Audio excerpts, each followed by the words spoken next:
Hello and welcome to Trading Lessons with me, Bharat Mutkal. Today we are going to talk about trends and moving averages. We'll master the basics first instead of looking for ways to make easy money. So, what's a trend?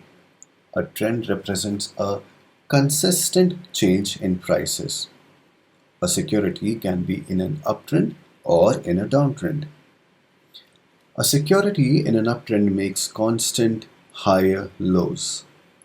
This low is higher than this is higher than this is higher than this, and so on.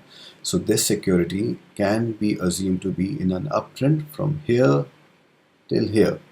And what's a downtrend? The right opposite of this.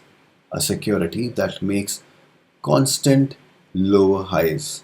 This high is higher than this, or we can say this high is lower than this high is lower than this is lower than this. So this security can be assumed to be in a downtrend over here.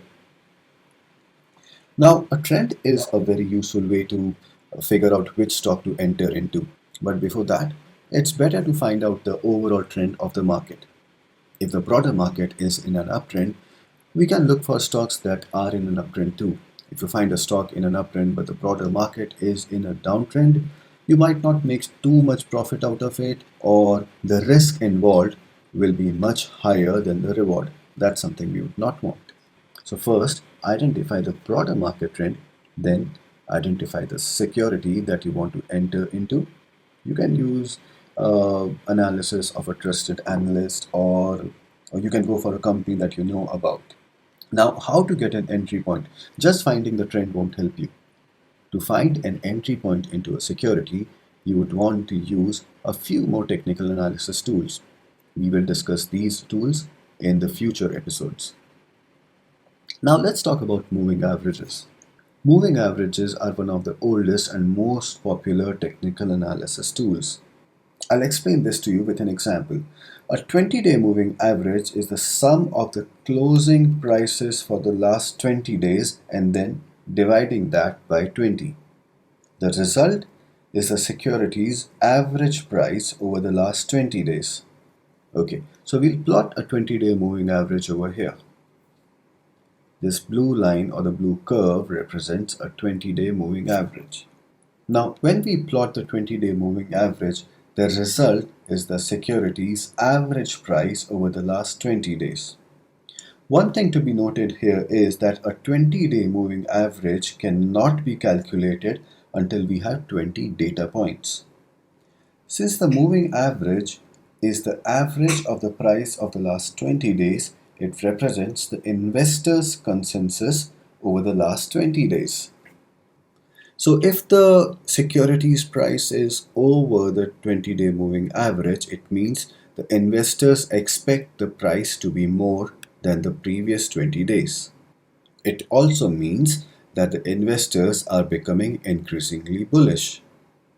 Conversely, if the securities price is below the 20-day moving average, it means the investors do not want to pay anything more than the moving average or even the moving average, which means the investors are becoming increasingly bearish. So this is why commonly investors buy a stock when the close is above the 200-day moving average. I'll plot the 200-day moving average over here, this red line. This depicts the 200-day moving average. Investors would want to take a long position in this stock when the stock closes above the 200-day moving average. But you can see over here, the stock closes above the 200-day moving average, then closes below the 200-day moving average, then above, then below. This is called a noise or erratic data. To smoothen out this data, we require a shorter term moving average. So the 20-day moving average that we plotted earlier can be assumed to be the shorter term moving average compared to the 200-day moving average. When the 20-day moving average crosses above the 200-day moving average, one can assume that the stock is in an uptrend. Now there is a downside to using moving averages. It is that it's a lagging indicator. It will start showing up on your chart only after n number of days. That's why we need to use other indicators along with moving averages. Now how to go about that? We'll see that in the next episode.